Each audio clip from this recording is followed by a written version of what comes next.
प्यारे बच्चों, LGR study में आप सभी का स्वागत है। जैसा कि आप सभी जान रहे हैं कि गणित में अभी जो है हम लोग दो चर वाले रैखिक समीकरण युग्म पढ़ाई कर रहे हैं और इसमें ब्रज गुणन विधि पढ़ रहे हैं। ब्रज गुणन विधि में हम लोग जो है प्रश्नावली 3.5 का आप लोगों को पता होगा कि फर्स्ट क्वेश्चन पूरा पढ़ाई कर चुके हैं और आज जो है 3.5 का 2 नंबर क्वेश्चन से हम लोग क्या करने वाले हैं, आगे बढ़ने वाले हैं। तो चलिए शुरू करते हैं। और यहाँ पर जो आपका 2 नंबर क्वेश्चन है, 2 नंबर में आपको बताना चाहिए कि 2 क्वेश्चन है, फर्स्ट और सेकंड। तो पहले 2 का फर्स्ट हम लोग देखेंगे। क्वेश्चन है कि ए और बी के किन मानों के लिए निम्न रैखिक समीकरण युग्म के अपरिमित रूप से अनेक हल होंगे। ये समीकरण 1 है और ये समीकरण 2 है। इस समीकरण में देखेंगे तो सब कुछ ठीक ठाक है। समीकरण 1 में 2x + 3y = 7, इसमें कोई भी कमी नहीं है। लेकिन इस वाले समीकरण में देखेंगे तो आपको पता चलेगा कि ए बी इसमें ज़्यादा है। x और y तो इसमें भी है, तो x y तो आपके चर संख्या है, तो उससे तो कोई दिक्कत है नहीं, दिक्कत है ए बी से। तो उसी ए और बी का मान आपको निकालना है। किस कंडीशन पर? कंडीशन ये दे दिया गया है कि इस समीकरण युग्म का अनेक हल है। अनेक हल है इस समीकरण युग्म का। इस कंडीशन पर आपको ए और बी का मान निकालना है। तो प्यारे बच्चों, आप सभी जानते हैं कि अनेक हल कब होते हैं? जब अगर अनुपात जो है a1/a2 बराबर होता है b1/b2 के और बराबर होता है c1/c2 के, तब जो है आपको पता होना चाहिए कि ये होते हैं, क्या होते हैं? अनेक हल होते हैं। तो हमें बोला गया कि ये दोनों समीकरण जो है इसका अनेक हल है। इस दोनों समीकरण का कितना हल है? अनेक हल है। तो अनेक हल है, तो चलिए शुरू करते हैं। अनेक हल की कंडीशन पर ए और बी का मान कैसे निकालेंगे, ये ध्यान से आप देखने की कोशिश कीजिएगा।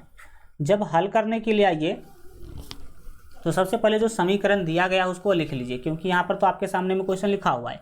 एग्जाम में तो आपके सामने लिखा नहीं होगा, तो जो समीकरण दिया गया होगा उसको आप सबसे पहले क्या कर लेंगे, लिख लेंगे। तो सबसे फर्स्ट समीकरण है आपके पास 2x + 3y = 7। इसका नाम आप समीकरण 1 दे दीजिए। ठीक है, ये जो समीकरण हुआ इसका नाम क्या करेंगे आप? 1 दे देंगे। और फिर दूसरा समीकरण सेम टू सेम उतारेंगे। दूसरा समीकरण क्या है? तो वो है a - b × x और प्लस a + b × y, और बराबर में जो आपको दिया गया है वो 3a + b - 2, और इसका नाम आप दे दीजिए समीकरण 2। ठीक, अब आप सबसे पहले क्या कीजिए, a1 b1 c1 और a2 b2 c2 का मान लिख लीजिए। ठीक है, तो हम लिखेंगे यहाँ अगर आप ध्यान से देखिएगा तो a1 कितना है? समीकरण 1 में जो आपके वैल्यू होते हैं वो a1 कहलाते हैं। मतलब समीकरण 1 में जो आपका x का वैल्यू होगा, समीकरण 1 में x का जो कॉफिशिएंट होगा वो आपका a1 कहलाएगा। तो a1 का वैल्यू आप देखेंगे तो 2 है। समीकरण 1 में x का गुणांक 2 है तो 2 ही ना होगा। इसके बाद जो बात करें b1 का, तो b1 का वैल्यू आपके पास 3 है, तो यहाँ पर हम 3 लिख देंगे। और c1 का बात करें तो c1 आप देख सकते हैं कि 7 है, तो 7 लिख देंगे। इसी तरीक़ा से आपको a2 का मान निकालना है। a2 का मान समीकरण 2 में x का गुणांक होगा। तो समीकरण 2 में देखेंगे तो x का गुणांक है a - b, तो हम यहाँ पर लिख देंगे a - b। क्या कर देंगे, यहाँ पर लिखेंगे a - b। ठीक, इसको अगर कोष्ठ के अंदर लिख दे तो और ज़्यादा अच्छा लगेगा। फिर b2 का मान आप ध्यान से देखेंगे तो b2 का मान आपको पता चलेगा a + b। क्या पता चलेगा? a + b। तो हम यहाँ पर लिख देंगे a + b, एंड साथ ही साथ c2 का जो मान लिखेंगे तो आपको पता चलेगा 3a + b - 2, तो 3a + b और -2 सॉरी।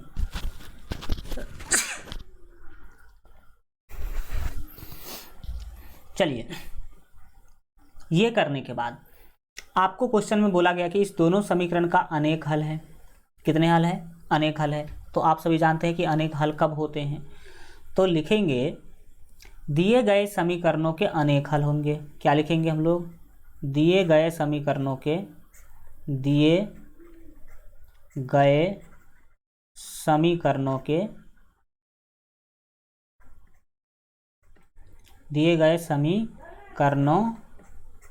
अनेक हल होंगे। अनेक हल होंगे। कब होंगे अनेक हल? तो आप सभी जानते हैं किसी भी समीकरण का अनेक हल कब होता है? जब a1/a2 बराबर होता है b1/b2 का और बराबर होता है c1/c2 का। तो लिखेंगे दिए गए समीकरणों के अनेक हल होंगे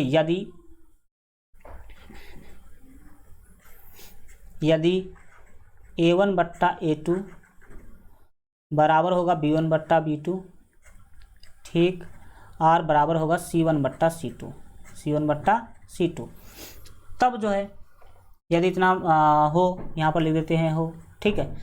अब वो आपको ये कंडीशन मिल गया a1/a2 बराबर b1/b2 बराबर c1/c2। इसमें आप a1 b1 c1 a2 b2 c2 का मान रखिए और इसका मान रख करके हम लोग क्या करेंगे, आगे बढ़ेंगे और आपको आराम से a और b का मान मिल जाएगा। तो चलिए हम शुरू करते हैं, इसका मान रखने का प्रयास करते हैं। अगर यहाँ पर हो जाए तो हम यहाँ ही लिख लेते हैं ताकि चीज़ें आराम से आपको समझ में आ जाए सामने सामने ही। आप लोग नीचे नीचे लिखिएगा, हम यहाँ पर लिखते हैं, ठीक है। चलिए मान बैठाने की अगर कोशिश कीजिएगा तो a1 का मान आपके पास क्वेश्चन में 2 है और a2 का मान a - b है। a2 का मान कितना है? a - b। तो हम यहाँ पर लिख सकते हैं 2/a - b, 2/a - b। फिर बीच में बराबर करेंगे b1/b2, तो b1 का मान है 3 और यह है a + b, तो 3/a + b लिखेंगे, 3/a + b, a + b, और फिर बराबर करेंगे c1/c2। c1 का मान जो है वो आपके पास 7 है, तो हम c1 का मान यहाँ पर क्या लिख लेंगे? 7 लिख लेंगे।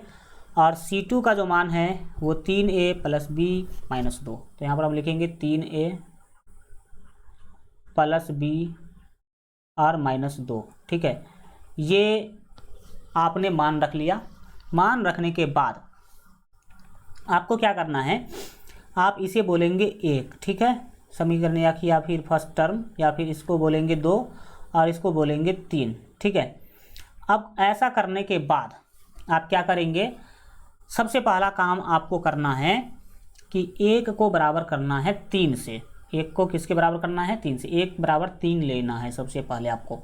तो लिखेंगे अब क्या करने जा रहे हैं, तो 1 बराबर 3 करने जा रहे हैं। तो लिखेंगे अब 1 बराबर 3 लेने पर, 1 बराबर 3 लेने पर, इसका मतलब क्या हुआ? देखिए 1, 2 और 3 अभी सभी जो है सभी के बराबर है, क्योंकि ये 1 और 2 के बीच में जो बराबर है वो बराबर है, और 2 और 3 के बीच भी आपके चीज़ें बैलेंस ही है, बराबर ही है। तो सभी के बराबर है, तो एक अगर 2 के बराबर है और 2 3 के बराबर है तो 1 3 के बराबर भी होगा, ठीक है। तो चलिए अब 1 बराबर 3 हम लेते हैं। 1 बराबर 3, 1 क्या भाई साहब? 2/a - b है।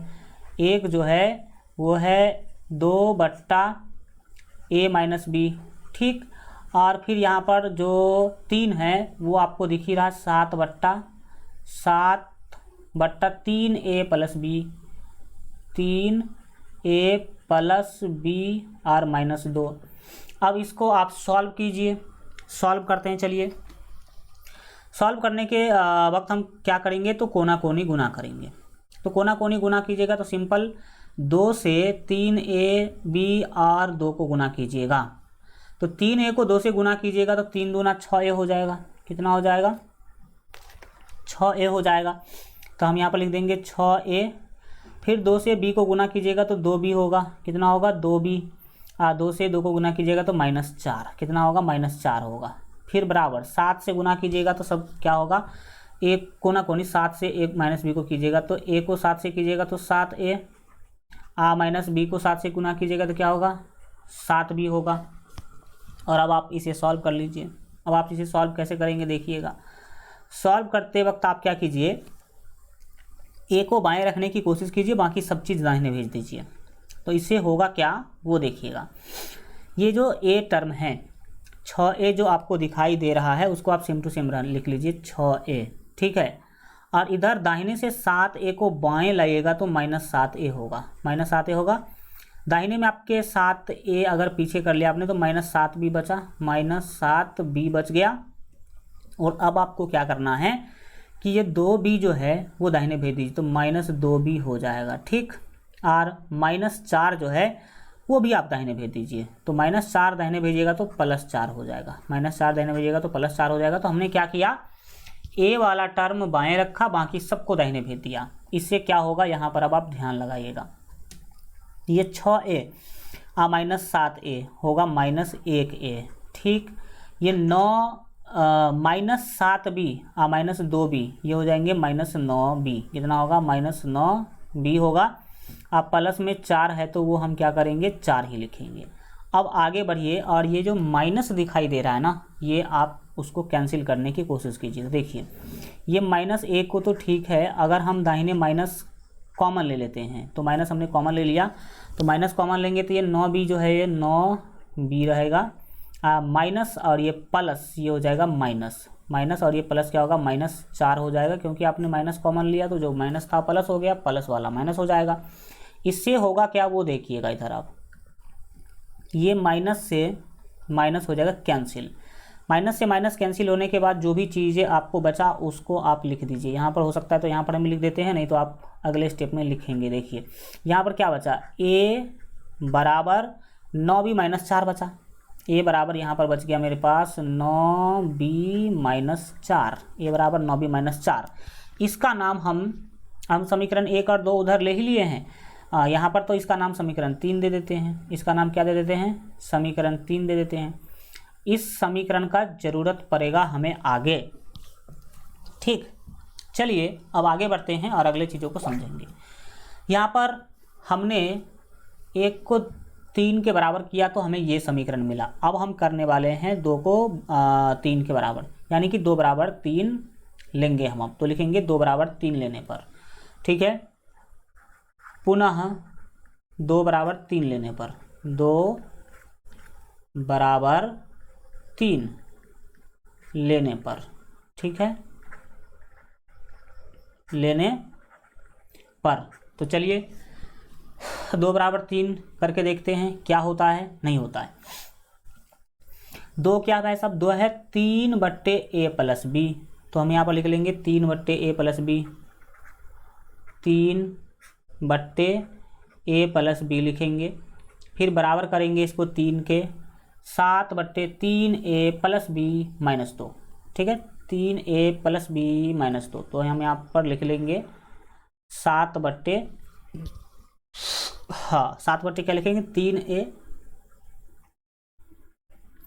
+ b और -2, ठीक है। ये चीज़ें हैं। अब हम इसे सॉल्व करेंगे। सॉल्व करने में बस कुछ बड़ा नहीं करना है, कोना कोनी पहले आपको गुना करना है।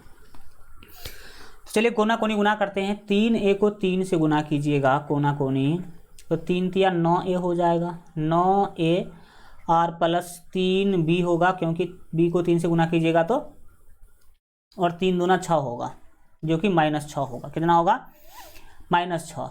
और फिर बराबर करेंगे 7 को a + b से गुना कीजिएगा तो 7a + 7b होगा, 7a + क्या होगा 7b। अब फिर इसको आप क्या करेंगे, सॉल्व करेंगे। सॉल्व करने के वक्त क्या कीजिए, आप सिंपल सा काम ये कीजिए, बिल्कुल ठीक ही है। ए का जो वैल्यू है वो रख लेंगे, बिल्कुल ठीक है। ए वाले टर्म को आप बाएं रखिए, बाकी को आप दाहिने भेज सकते हैं, या फिर रहने दीजिए, कोई दिक्कत वाली बातें नहीं है। आप क्या कीजिए, सब चीज़ को बाएं लाइए, सब चीज़ को क्या कर लेंगे, बाएं लाएंगे, कांस्टेंट वाले पद को दाहिने भेज देंगे। ये 9a आप देख पा रहे हैं, आप +3 भी देख पा रहे हैं, इसको सेम टू सेम रहने देते हैं। 7a को बाएं लाएंगे तो -7a, 7b को बाएं लाएंगे तो -7b होगा, ठीक। दाहिने में क्या होगा, ये 6 भी दाहिने गया तो -6 दाहिने गया तो +6 हो जाएगा। अब क्या करेंगे हम, 9a और -7a, तो 9a में से 7 घटाएंगे तो 2a होगा।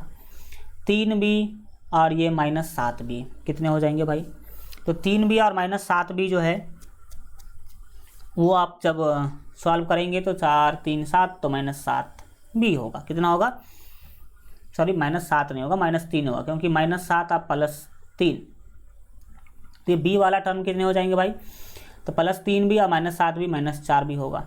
तो यहाँ पर आप लिख लेंगे -4b, और बिल्कुल तो 4 पद ये कैंसिल हो गए, दाहिने में हो जाएंगे आपके 6। अब आप कीजिए क्या कि a का वैल्यू आपके पास था, ये 46 नहीं मान लीजिएगा, ये b है। ये क्या है? b है, ठीक है। तो आपके पास a का वैल्यू है, समीकरण 3 को देखिए, a का वैल्यू है 9b - 4। a का वैल्यू कितना है? 9b - 4। तो हम लिख ही देते हैं। अब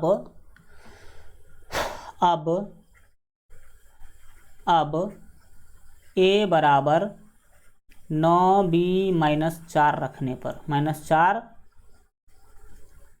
रखने पर, तो रखिए a का वैल्यू 9b - 4 रखेंगे तो क्या होगा देखिएगा, ये 2a है, 2a जो दिख रहा है तो ये 2 रखेंगे, और a के जगह पर अब 9b - 4 रखेंगे। क्या रखेंगे? 9b और -4 रखेंगे, आप +4 भी रखेंगे, सॉरी -4 भी है तो यहाँ पर -4 भी रखेंगे, और फिर दाहिने में 6 है तो उसको 6 लिख देंगे।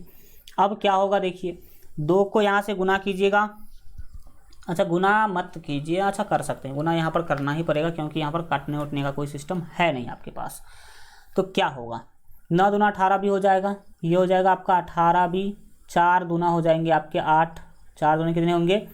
-8 हो जाएंगे, और फिर ये 4 भी, तो 4 भी रहेगा ही रहेगा, -4 भी है, बिल्कुल, तो -4 भी रखेंगे, ठीक, -4 भी, और दाहिने में है 6। अब क्या करेंगे इसको भाई साहब? सॉल्व करेंगे। तो आप ही बताइए, 18b -4b कितना होगा? तो बोलेंगे सर ये 14b हो जाएगा, 14b होगा। दाहिने में 6 है, ये 8 गया दाहिने से माइनस, तो दाहिने जाएगा तो +8 हो जाएगा, +8। और अब क्या करेंगे? तो अब यहाँ पर ध्यान लगाइएगा, ये 14b दिख रहा है आपको, तो 14b बराबर क्या होगा? 14b बराबर क्या होगा?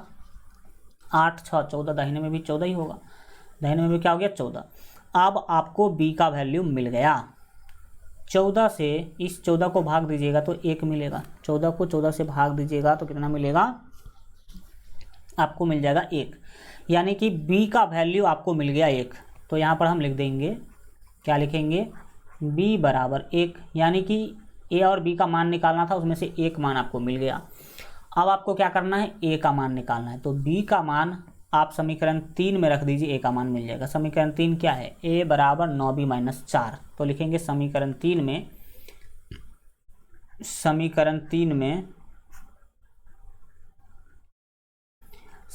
3 में b बराबर 1 रखने पर, 1 रखने पर मतलब 1 रखेंगे उसके जगह पर b में, तो है क्या? a बराबर 9b - 4 है, तो यहाँ पर हम a बराबर 9b -4 जो चीज़ें उसमें b के जगह पर रख देंगे 1। तो रखो भाई साहब b के जगह पर 1, ये a हो गया। दाहिने में 9 गुने b का वैल्यू 1 है, -4 है, ठीक। अब इसको आप सॉल्व कीजिए, तो a बराबर कितना हो गया? 9 गुने 4, तो ये आपके 9 होंगे -4, तो देख लो कितना हो गया। 9 में से 4 घटाएंगे तो a बराबर आपको मिल गया 5, a बराबर 5 मिल गया। तो लिखेंगे अतः हमें मिल गया, क्या मिला? हमें a बराबर मिला 5 एंड b बराबर मिला 1। b बराबर कितना मिला? 1, और यही फाइनल क्या है? आंसर है। तो इस तरह से आप इस क्वेश्चन को बनाइएगा, एक भी कभी जो है मार्क आपका नहीं कटेगा, फुल डिटेल ये है सॉल्यूशन। इसके बाद इसके दूसरे क्वेश्चन को देखते हैं जो कि आपके सामने यहाँ पर आ चुका है। ये सिंपल है। क्या बोला गया है कि के किस मान के लिए निम्न रैखिक समीकरण युग्मों का कोई हल नहीं है। तो आपको प्यारे बच्चों पता है कि कोई हल नहीं होने के लिए क्या कंडीशन होता है, कोई हल नहीं होने के लिए क्या कंडीशन होता है। तो जब कभी भी आप इस तरह के क्वेश्चन को सॉल्व करने के लिए जाएंगे तो पहले देखिए कि क्वेश्चन में समीकरण क्या दिया गया है। ये आपका पहला समीकरण है 3x प्लस वाई बराबर 1। इसमें कोई दिक्कत नहीं है, साफ सुथरा है। लेकिन जो चीज़ें हैं वो बी में यानी कि समीकरण 2 में दिया गया है।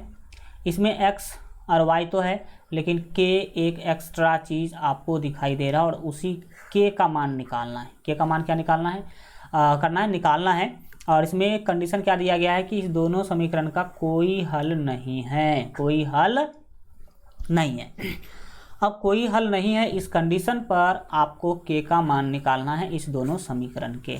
ठीक है, तो चलिए बताते हैं। हम जब सॉल्व करने के लिए जाएंगे तो आपको क्या बताए हैं कि दोनों समीकरण को आप पहले लिख लीजिएगा और समीकरण 1 और समीकरण 2 नाम दे दीजिएगा।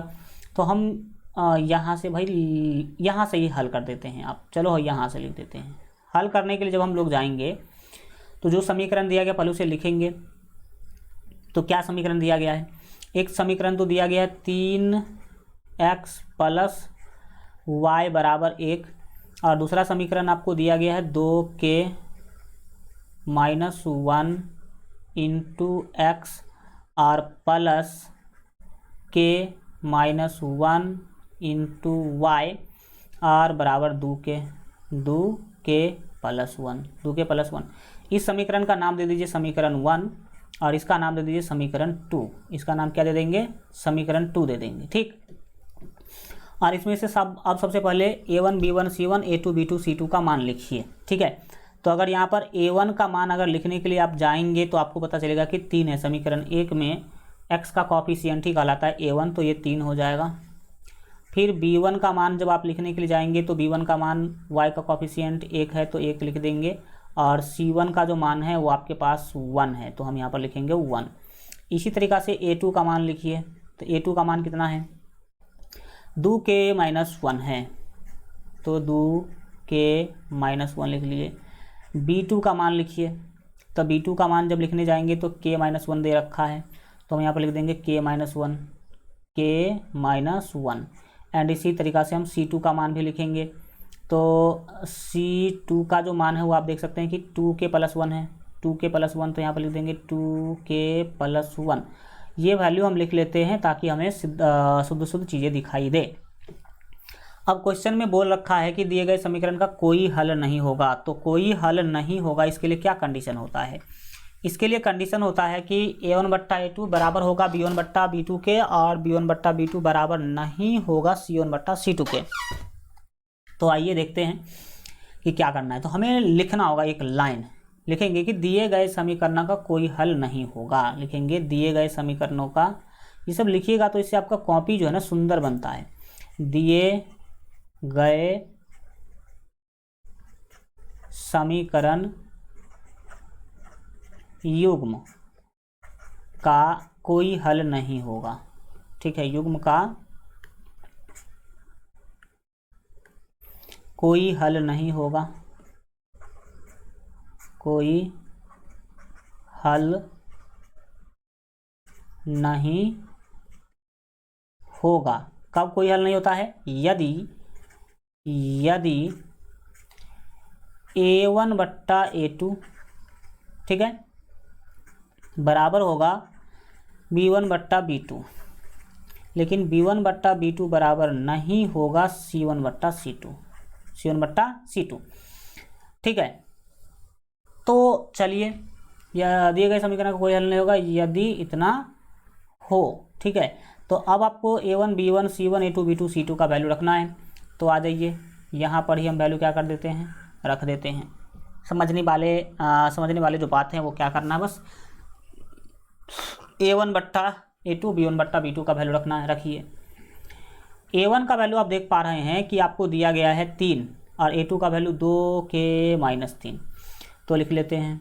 यहाँ पर a1 का वैल्यू क्या है भाई साहब, 3 है और a2 का जो वैल्यू 2k माइनस 1 है। भाई साहब मैं तो गलती बोल दिया, 2k माइनस 1, तो यहाँ पर हम लिख देंगे 2k माइनस 1 आप फिर बराबर b1 का वैल्यू देख लीजिए कितना है। हाँ, b1 का वैल्यू 1 और ये k माइनस 1, तो 1 बट्टे k माइनस 1 और फिर बराबर c1 बट्टे c2। तो c1 का जो वैल्यू है वो 1 है तो ये 1 लिख देंगे और 2k प्लस 1 अच्छा 1 मिनट, बिल्कुल बिल्कुल, 2k-1, 2 ये k-1 और 2k+1, ठीक है, 2k+1 मान रख लिया हम लोगों ने। इसका नाम दे दीजिएगा 1, इसका नाम दे दीजिएगा 2 और इसका नाम दे दीजिएगा 3, ठीक। अब आप यहाँ पर देख पा रहे हैं कि ये बराबर नहीं है, ये बराबर नहीं है, तो आपको k का मान ही निकालना है, तो सिंपल तरीका से निकाल लीजिए। 1 को 2 बराबर करके ले लीजिए, तो लिखेंगे अब 1 बराबर 2 लेने पर, 1 बराबर 2, ठीक है, लेने पर यानी कि 1 बराबर 2 ही हम क्या कर रहे हैं, ले रहे हैं। इसमें क्या होगा, 1 क्या है भाई साहब, 1 है 3/2k-1 और 2 क्या है, तो 2 है 1/k-1। इसको सॉल्व कीजिए, सॉल्व करना मतलब कोना कोनी गुना करना है आपके लिए। तो 3 से k-1 को गुना कीजिएगा, तो k को 3 से गुना कीजिएगा तो 3k, ठीक, और 3 को 1 से गुना कीजिएगा तो 3। दाहिने में क्या होगा, 3k को 1 से गुना, सॉरी ये 2k-1 को 1 से गुना कीजिएगा तो सेम टू सेम होगा 2k-1। अब हम क्या करेंगे, तो ये जो 3k दिखाई दे रहा है इस को बाएं रखिए, और दाहिने में जो 2k है, 2k को बाएं लाइए, तो 2k को बाएं लाएंगे आप तो ये -2k हो जाएगा, -2k होगा, और दाहिने में ऑलरेडी देख रहे हैं कि -1 है, ठीक, और ये -3 दाहिने जाएगा तो +3 हो जाएगा, प्लस कितना हो जाएगा, 3 हो जाएगा। अब इसको आप सॉल्व कर लीजिए, k का मान निकल जाएगा। तो 3k-2 कितना होगा प्यारे बच्चों, 3k में से 2k घटाइएगा तो आपको मिलेगा k, और फिर माइनस, ये समझ में आ रहा होगा कि -1 और +3 कितने हो जाएंगे, 3 में से 1 घटाना है बच्चों, 2 होगा, ठीक। तो ये आपके फाइनल आंसर ही हो गए, इसमें तो कुछ ज़्यादा लंबा चौड़ा नहीं करना पर आपको। तो k बराबर 2 और k का मान ही निकालने के लिए आपको इस क्वेश्चन में बोला जा रहा था, ठीक। चलिए अब हम बढ़ते हैं आगे और अगले क्वेश्चन को क्या करेंगे, समझने की कोशिश करेंगे, जो कि आपके सामने जो है यहाँ पर आ चुका है आपका अगला question, 3 number question, very very important question. समझिएगा क्या है क्वेश्चन, कैसे बनाएंगे। पहले तो क्वेश्चन को हम समझेंगे कि आखिर क्वेश्चन में बोला क्या जा रहा है। बोला गया कि निम्न रैखिक समीकरणों के युग्म को प्रतिस्थापन एवं ब्रजगुणन विधियों से हल कीजिए। किस विधि को आप अधिक उपयुक्त मानते हैं, यह भी बता देना है। मतलब सिंपली आपको ये बताना है कि इस समीकरण युग्म का आपको हल करना है प्रतिस्थापन विधि से और ब्रजगुणन विधि से, और ये आप बताएंगे कि कौन सा विधि आपको अच्छा लगा। तो अच्छा लगने की जहाँ तक बात है तो अलग अलग बच्चों को अलग अलग जो चीज़ें हैं वो अच्छा लग सकता है। किसी को प्रतिस्थापन विधि अच्छा लगेगा, किसी को ब्रजगुणन विधि अच्छा लगेगा, ठीक है। तो उसका तो हम चर्चा कर लेंगे बाद में। बस यहाँ पर चीज़ें हैं कि इस दोनों समीकरण को प्रतिस्थापन विधि से भी हल करना है और ब्रजगुणन विधि से भी हल करना है। ओके, चलिए हल करते हैं। हल्का एक ही क्वेश्चन को 2 विधि से हल करना होगा तो टाइम तो लगेगा, तो उसके लिए टेंशन नहीं लेना है। चलिए सॉल्व करते हैं। सबसे पहले जो समीकरण दिया गया है उसे हमें लिख लेना होगा। तो जब हम हल करने के लिए जाएंगे, तो सबसे पहले जो समीकरण दिया गया उसको लिख लीजिएगा, ठीक है। यहाँ पर लिख लीजिएगा, ज़्यादा अच्छा होगा। मैं क्या करता हूँ, तो मैं करता हूँ ये कि इसको ही यहाँ पर नाम दे देता हूँ। अच्छा एक काम करो, एक काम बिल्कुल चलेगा। यहाँ पर हम लोग क्या करते हैं, चलो हल करते हैं भाई साहब, कोई दिक्कत वाली बातें नहीं है। हल करने के लिए जा रहे हैं। सबसे पहले इस दोनों समीकरण को आप लिख लीजिएगा। लिख लेते हैं हम लोग भी, क्या दिक्कत है। हम लोग यहाँ पर 1 मिनट रुक जाइए। बिल्कुल ठीक है, लिख लीजिए, कोई दिक्कत नहीं। यहाँ पर 8x + 5y = 9, इसका नाम दे दीजिए समीकरण 1। फिर दूसरा क्या है, तो दूसरा आप यहाँ पर क्या लिखेंगे, जो दिया गया उसको लिखेंगे। कितना, 3x + 2y = 4, इसका नाम दे दीजिए समीकरण 2। इसका नाम क्या करेंगे, समीकरण 2 दे देंगे। और इसको आप पहले प्रतिस्थापन विधि से हल कर लीजिए, फिर ब्रजगुणन विधि से भी हल कर लेंगे। तो चलिए लिखेंगे यहाँ पर प्रतिस्थापन विधि से हल करने पर, लिखते हैं प्रतिस्थापन विधि से हल करने पर, प्रतिस्थापन विधि से, प्रतिस्थापन विधि से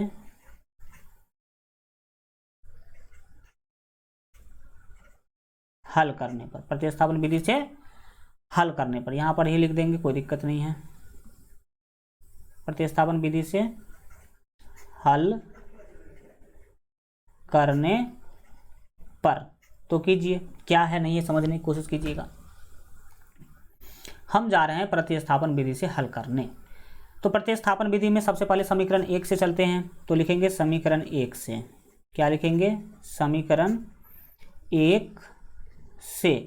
तो समीकरण 1 क्या है भाई साहब, समीकरण 1 है आपके पास 8x r plus 5y r बराबर में 9 है। ठीक, इसमें हम क्या करते हैं कि x को बाएं रखने की कोशिश करते हैं, बाकी सबको दाहिने भेजेंगे। तो हम यहाँ पर एक स्टेप लिख लेते हैं, हम 8x बराबर 9 माइनस 5y लिख सकते हैं कि नहीं, तो बोलेंगे यस, आराम से लिख सकते हैं। क्यों, देखिए ये 5y को केवल हमने दाहिने भेजा है, तो ये प्लस 5y दाहिने जाके माइनस 5y हो गया, अभी कुछ नहीं किए हैं। अब क्या करेंगे भाई साहब, तो अब आप केवल x को बाएं रखिए, दाहिने में जो चीज़ें हैं वो पहले ऊपर बट्टा के ऊपर रहेगा ही रहेगा, जो कि है 9 माइनस 5y, 9 माइनस 5y, और ये 8 जो है बट्टा के नीचे आ जाएगा। इसका नाम अब आप दे दीजिए समीकरण 3। इसका नाम क्या करेंगे, समीकरण 3 क्यों देते हैं भाई, क्योंकि 1 और 2 तो ऑलरेडी हम ले चुके हैं।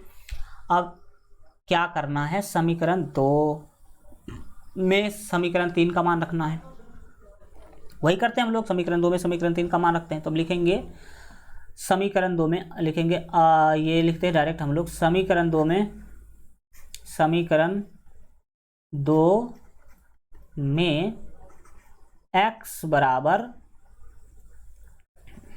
9 माइनस 5y, x बराबर 9 माइनस 5y बट्टा 8 रखने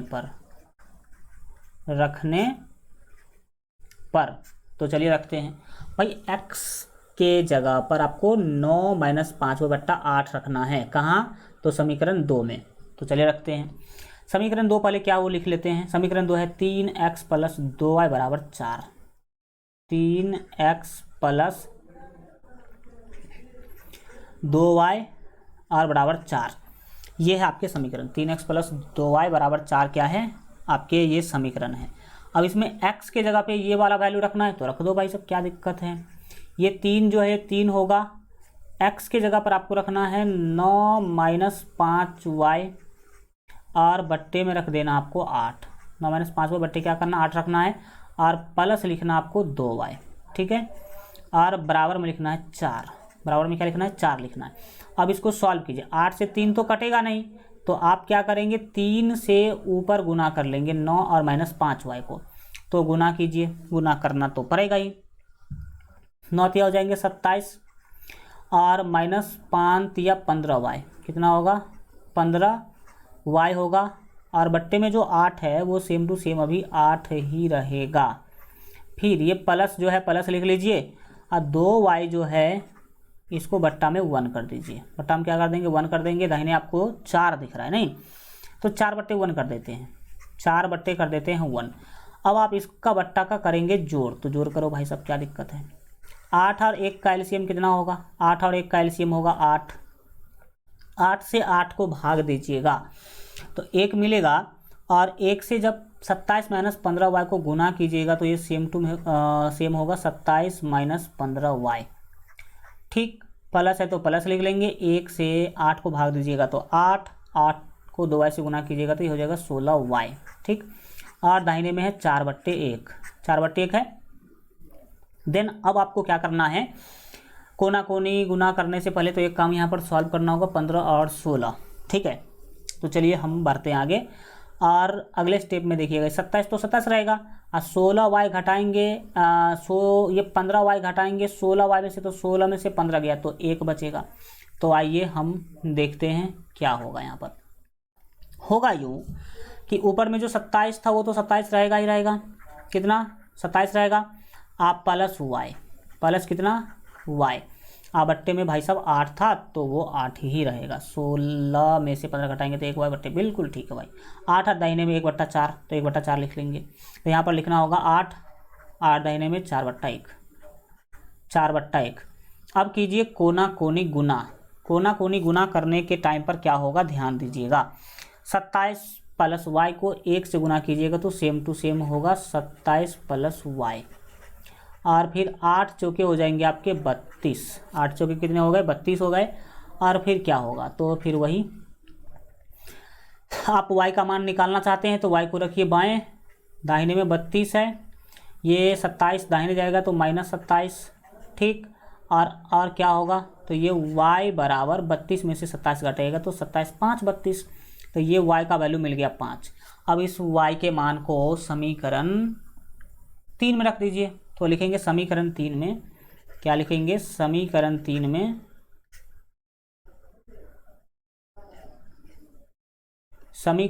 में y बराबर 5 रखने पर, y बराबर 5 रखने पर, तो रखिए समीकरण 3 क्या है, समीकरण 3 है x बराबर 9 माइनस 5y बट्टा 8, x बराबर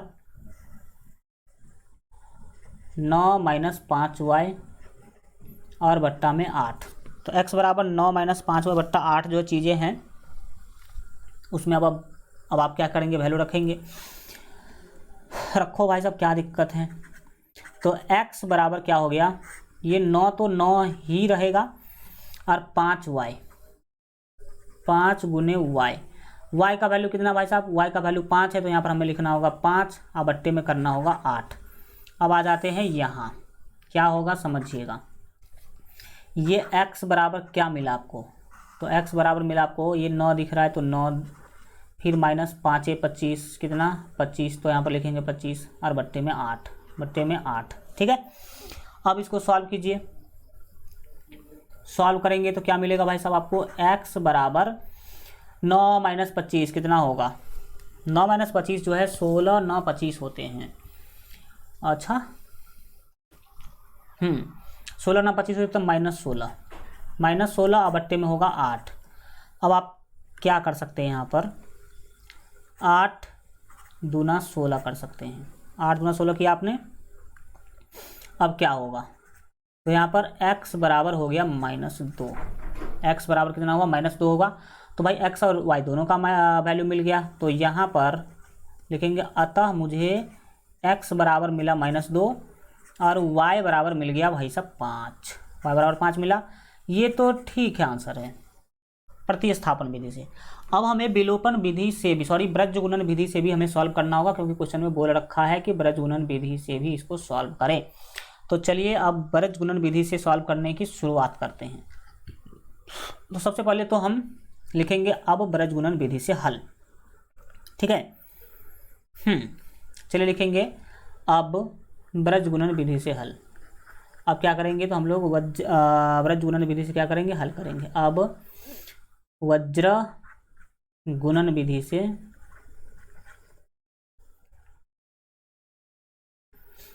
वज्र गुणन विधि से हल, ब्रज गुणन विधि से हम करने वाले हैं हल। तो चलो ब्रज गुणन विधि से हल करते हैं। ब्रज गुणन विधि से हल करने के लिए आइए तो सबसे पहले समीकरण लिख लीजिए। समीकरण है 8x प्लस 5y बराबर 9 और दूसरा समीकरण है 3x प्लस 2y बराबर 4। तो दोनों समीकरण को पहले वहाँ पर लिखते हैं। चलो भाई साहब, यहाँ पर आपको समीकरण फर्स्ट लिखना है जो कि था 8x प्लस 5y और बराबर 9, इसका नाम समीकरण 1 दे दीजिए। और दूसरा समीकरण है 3x प्लस 2y, एक मिनट देख लो भाई, कन्फ्यूजन नहीं होना चाहिए। 3x प्लस 2y बराबर 4, वेल डन।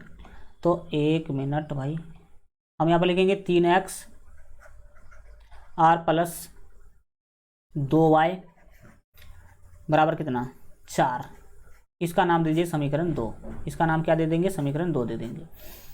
अब क्या होगा, अब इसको हल करेंगे ब्रज गुणन विधि से। तो प्यारे बच्चों, आप सभी को पता है कि ब्रज गुणन विधि से हल करने के लिए जब कभी भी आप जाएं तो आप क्या करें कि जो सी वाला टर्म है बाएं लिखें। आप सी वाला टर्म को कहाँ लिखना होता है, बाएं लिखना होता है, बाएं आपको रखना है सी वाला पद। सी वाला पद कहाँ रखना भाई साहब? तो सी वाला पद रखना है बाएं, लेकिन हमने क्या रखा है समीकरण में? तो दाहिने रखा है, तो इसलिए हो सकता है समस्या। तो आप जब कभी भी ब्रज गुणन विधि से हल करने के लिए जाइए तो ये जो सी वाला पद दाहिने है उसको बाएं कर लीजिए। तो हम यहाँ पर बाएं कर लेते हैं, ज़्यादा ही आप फायदे में रहेंगे। तो ये 9 था, बाएं आएगा तो -9, 4 है तो बाएं आएगा तो -4। तो कुछ इस तरीक़ा से होगा, देखिएगा क्या होगा। बाएं ले आएंगे तो -9 हो जाएगा, बराबर में 0 हो जाएगा। 4 था तो बाएं आएगा तो -4 होगा, ठीक, और बराबर में 0 हो जाएगा। अब आप आराम से इसे क्या करेंगे, सॉल्व करें। जब कभी भी ब्रज गुणन विधि से बनाइए तो सी वाले टर्म को भी आप हमेशा लेफ्ट साइड में ही रखेंगे, बराबर के बाएं ही रखेंगे। ओके, चलिए तो अब देखते हैं क्या होगा नहीं होगा। हल करने के लिए जाएँ तो सबसे पहले a1 b1 c1 a2 b2 c2 का मान लिख लीजिए। तो सबसे पहले आप बताइए कि a1 का मान कितना है? तो a1 का मान है 8। b1 का मान कितना है? b1 का मान है 5, समीकरण 1 में देखेंगे। और c1 का मान कितना है? तो c1 का मान है -9। फिर a2 का मान, a2 का मान देखेंगे तो आपको पता चलेगा कि 3 है, ठीक। b2 का मान रखिए, तो b2 का मान आप देख सकते हैं कि 2 है। और फिर c2 का मान, तो c2 का मान आपके पास है -4, तो आप -4 लिख लीजिए।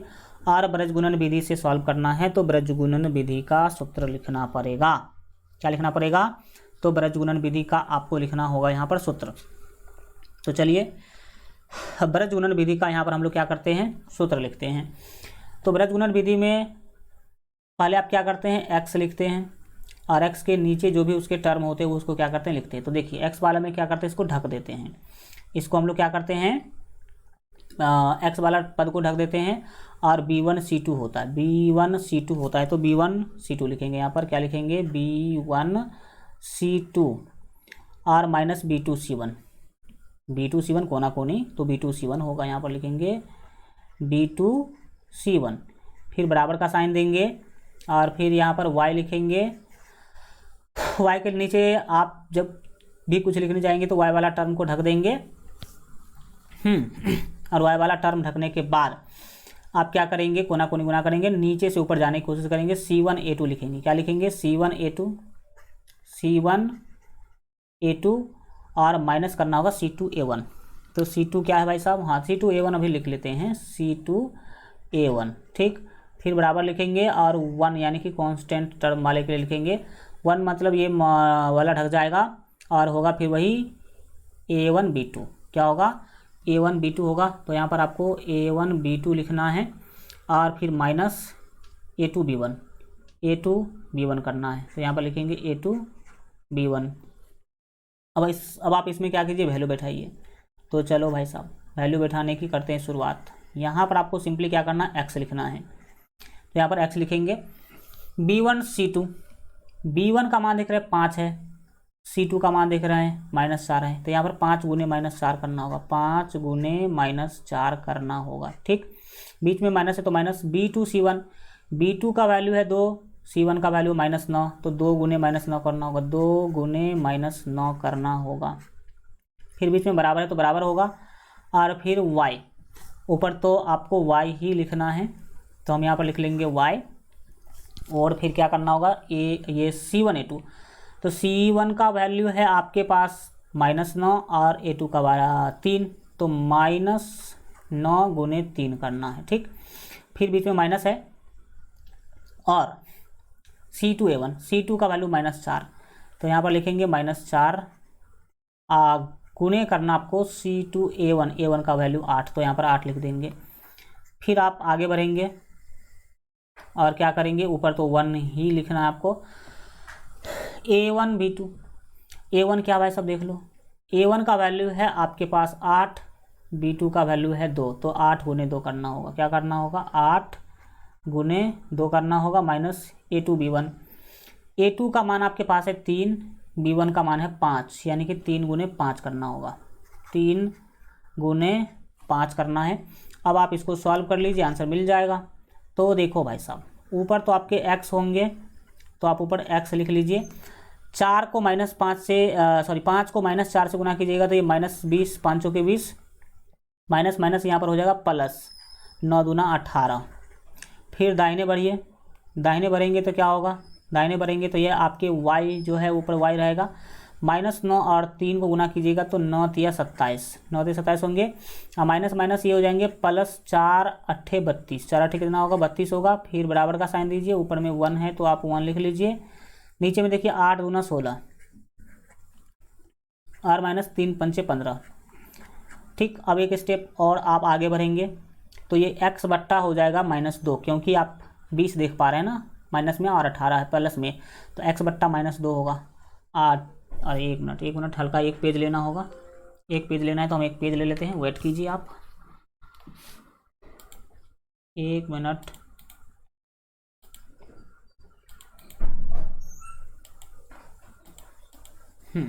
चलिए मिल गया पेज एक। x बट्टा क्या लिखना है -2 लिखना है, यहाँ पर आ जाइए।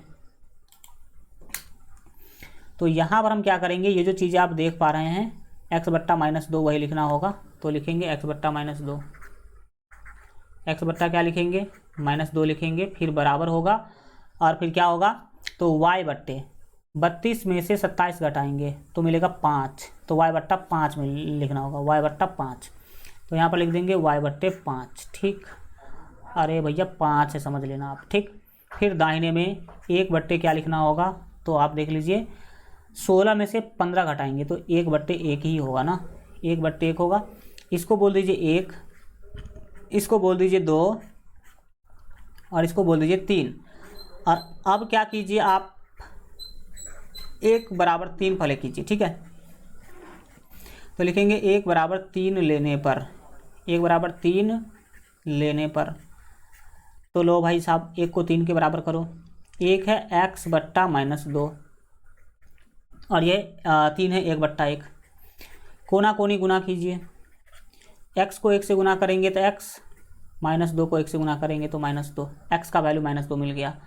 पुनः आप क्या करेंगे तो 2 को 3 के बराबर कीजिए, यानी कि 2 बराबर 3 लेने पर लिखेंगे, 2 बराबर 3 लेने पर, तो लिखो 2 को 3 के बराबर करो। 2 है आपके y बट्टे 5 और 3 है 1 बट्टे 1, कोना कोनी गुना करो फिर से, तो y को 1 से गुना करेंगे तो y, 5 को 1 से गुना करेंगे तो 5। तो यहाँ पर भी आपको क्या मिला, तो लिखेंगे अतः यहाँ पर x बराबर -2 मिला, x बराबर -2 मिला और y बराबर आपको 5 मिला, जो कि सेम टू सेम पिछले विधि में भी मिला था। x बराबर -2 और y बराबर कितना 5, और यहाँ पर भी सेम टू सेम मिला है। तो भाई देखो आंसर याद रखिएगा कि विधि कुछ भी हो आंसर तो सेम ही होगा, और सेम आंसर आपको मिल गया। अब आपको जो अच्छा लगे उसके बारे में बोल दीजिएगा कि हाँ ये अच्छा है, वैसे ये पूछना ये नहीं है कि हाँ कौन अच्छा लगा आपको। ठीक है, अब हमने दोनों विधि से बनाया तो आप सोचिए कि कौन अच्छा लगा आपको। ठीक, अब बढ़ते हैं आगे और अगले क्वेश्चन पर हम लोग क्या करेंगे, दिमाग लगाएंगे। तो चलिए अगले क्वेश्चन की ओर क्या करते हैं, बढ़ते हैं। सीखने समझने की क्या कीजिएगा, कोशिश कीजिएगा। 4 नंबर क्वेश्चन, 4 नंबर क्वेश्चन क्या बोल रहा है कि निम्न समस्याओं में रैखिक समीकरणों के युग्म बनाइए और उन्हें हल किसी बीजगणितीय विधि से ज्ञात कीजिए। उनके हल किसी बीजगणितीय विधि से यहाँ ज्ञात करना है, कब, यदि उसका अस्तित्व हो। तो देखो भाई साहब 4 नंबर क्वेश्चन में आई थिंक 4 क्वेश्चन है या 5 क्वेश्चन है, जिसमें से फर्स्ट क्वेश्चन यहाँ पर आपको दिखाई दे रहा है।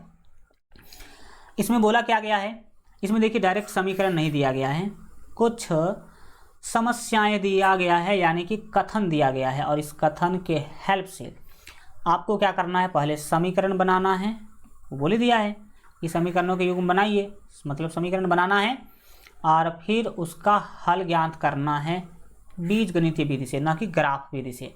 और बीजगणितीय विधि में आता है प्रतिस्थापन विधि, विलोपन विधि और ब्रजगुणन विधि। तो इस तीनों में से जो हमें अच्छा लगेगा उस विधि का हम इस्तेमाल करेंगे।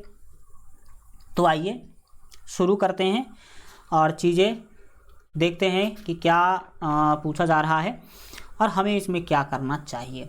ओके, रेडी हैं आप? तो चलो भाई रेडी हैं, तो हम लोग शुरुआत कर लेते हैं और सीखने समझने की कोशिश करेंगे। आप हल्का 1 मिनट क्वेश्चन पर फोकस कीजिए कि क्वेश्चन में क्या पूछा जा रहा है।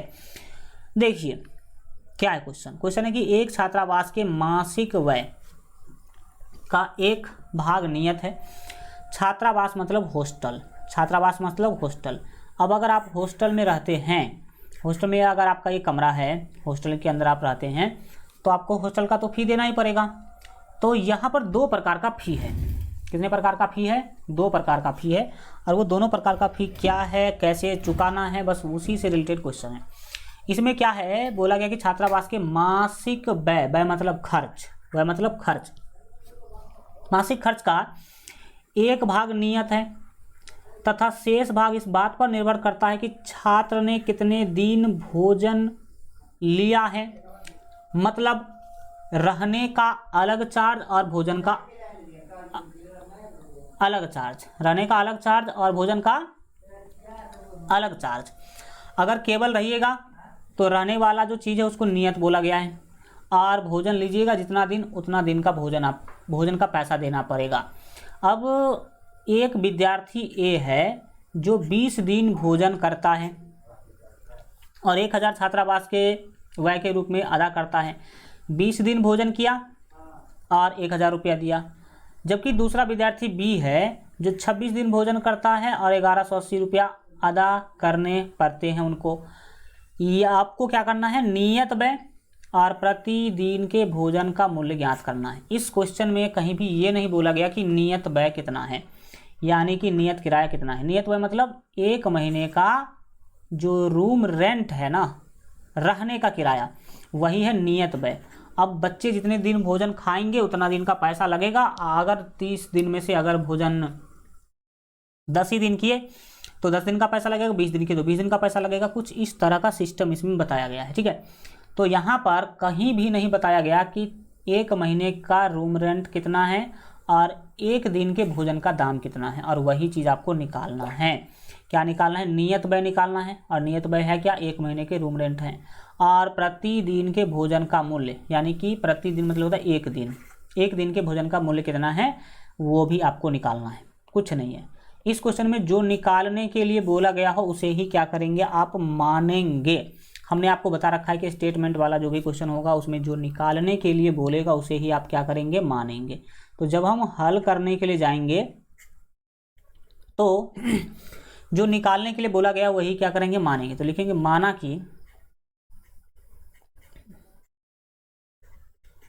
माना कि नियत व्यय, कौन सा व्यय, नियत व्यय, नियत व्यय बराबर हमने मान लिया x रुपया, कितना रुपया, x रुपया, तथा प्रतिदिन के भोजन का मूल्य, ठीक है। लिखेंगे तथा प्रतिदिन के, अच्छा 2 बार तथा नहीं लिखना, एक ही बार लिखना है। तथा प्रतिदिन के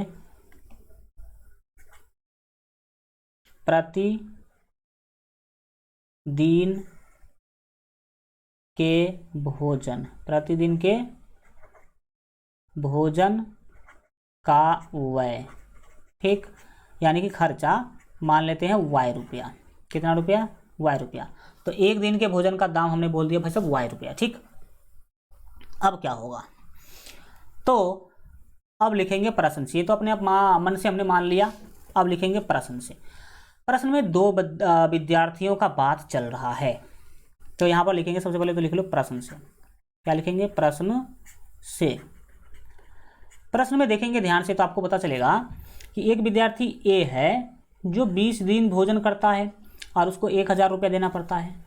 भोजन न किए हैं आप 20 दिन, लेकिन रहे तो होंगे 1 महीना, ठीक है। तो 1 महीने का जो नियत व्यय है उसको हमने माना है x रुपया। तो ये जो ए विद्यार्थी है वो ये x रुपया तो देगा ही देगा, x रुपया देगा ही देगा, क्योंकि x रुपया क्या है, नियत व्यय है। नियत व्यय मतलब 1 महीने का रूम रेंट है, 1 महीने का रहने का किराया है, और 20 दिन उसने भोजन किया, ठीक है। तो भाई साहब देखो, 1 दिन प्रतिदिन के भोजन का व्यय, यानी कि 1 दिन के भोजन का खर्च है y रुपया। तो 20 दिन के भोजन का खर्च होगा 20 गुने y रुपया, यानी कि 20y रुपया क्या होगा, 20y होगा।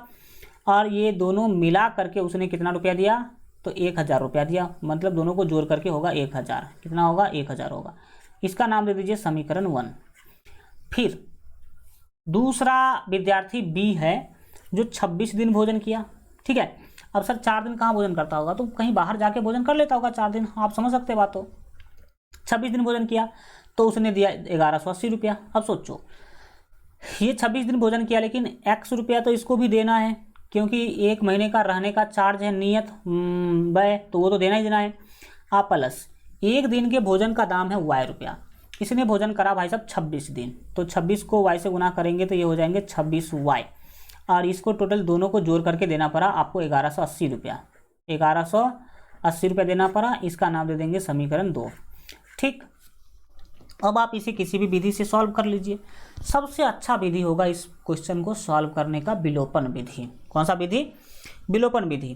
तो हम विलोपन विधि से हल करेंगे और समीकरण 2 में से एक को घटा देंगे। ठीक है, तो लिखेंगे विलोपन विधि से। क्या लिखेंगे? विलोपन विधि से हल।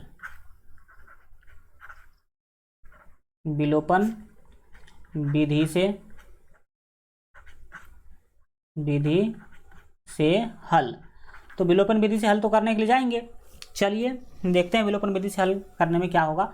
आप देखेंगे गौर से तो x वाला टर्म दोनों में सेम है, तो ये कट जाएगा आराम से। तो समीकरण 2 में से समीकरण 1 को घटा दीजिए डायरेक्ट। तो लिखेंगे समीकरण 2 माइनस 1 करने पर, समीकरण 2 माइनस 1 करने पर, तो करो भाई साहब। समीकरण 2 में से 1 को घटाओ। समीकरण 2 क्या है? x प्लस 26y बराबर 1180।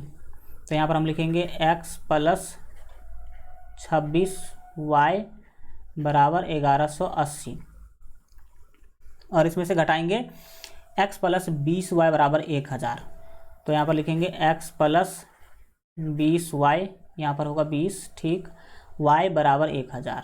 ठीक, इसको घटाना है भाई साहब। तो घटाने के वक्त आप प्यारे बच्चों जानते हैं कि क्या होता है, नीचे वाला चिन्ह बदल जाता है। ये हो जाएगा माइनस, ये भी हो जाएगा माइनस, और ये भी हो जाएगा माइनस। ठीक, अब काटिए जहाँ पर कटने वाला है। तो ये x से x क्या होगा? कट जाएगा। प्लस x और माइनस x क्या हो जाएगा? ये कट जाएगा। बच गया बस अब 26y में से 20y घटाना है, तो ये हो जाएंगे 6y। और दाहिने में 1000 घटा लीजिए 1180 में से। तो 1180 में से 1000 घटाएंगे तो ये होगा 180। अब आप 6 से भाग दे लीजिए इसको। 6 से भाग दीजिएगा तो 6 का 18, यानी कि 30 मिलेगा। कितना मिलेगा? 30। तो आपको y का मान मिल गया 30। y का मान कितना मिला? 30 मिला। तो भाई साहब आपको यहाँ पर लिख लेना y बराबर 30। ठीक है, अब इस y का मान समीकरण 1 में रख दीजिए। तो लिखेंगे समीकरण 1 में, समीकरण 1 में y बराबर 30 रखने पर, y बराबर 30 रखने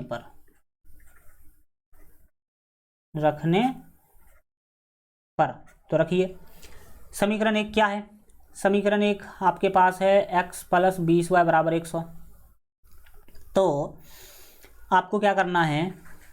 x प्लस 20y है ना भाई साहब, तो 20 गुने y, तो y का मान रख दीजिए 30, और बराबर में आपको देना है 100 नहीं 1000। अब इसको सॉल्व कीजिए। सॉल्व करेंगे तो ये x तो x है, 2 तिया 6, यानी कि 20 तिया 60, यानी कि 600 हो जाएगा। फिर कितना होगा? ये 1000 होगा। ठीक, अब क्या होगा भाई साहब? इसको सॉल्व करना तो अब हो गया बहुत ही ज़्यादा आसान। अब जब आप आगे बढ़ेंगे तो x को बाएं रखिए, 1000 दाहिने में है, ये 600 दाहिने जाएगा तो माइनस 600 हो जाएगा। माइनस कितना हो जाएगा? 600 हो जाएगा। तो आपको मिल गया x बराबर 1000 माइनस 600, यानी कि 400। कितना हो गया भाई साहब? 400। तो यहाँ पर आपको मिला, क्या मिला? तो लिखेंगे अतः यहाँ मुझे मिल गया x बराबर 400 और y बराबर 30। y बराबर 30, इसका मतलब है कि 1 महीने का रूम रेंट 400 रुपया है और 1 दिन का खाना 30 रुपया है। 1 दिन के खाने का जो दाम है वो कितना है? 30 रुपया है। और ये आपके फाइनल क्या हो जाएंगे? आंसर हो जाएंगे। इस तरह से आप बना सकते हैं, कोई दिक्कत वाली बातें कभी भी इसमें नहीं आएगी। ओके, ये चीज़ें आपने देखा और समझने का इसको क्या किया, कोशिश किया। इसके बाद आपको पता होना चाहिए कि इसमें बच गए हैं टोटल 4 क्वेश्चन बचे हैं। ठीक है, तो इस सभी 4 क्वेश्चन को हम लोग अगले क्लास में क्या कर लेंगे? कंप्लीट कर लेंगे। आज इतना ही रखते हैं। Thank you so much. मिलेंगे हम लोग फिर अगले क्लास में। Good bye, take care.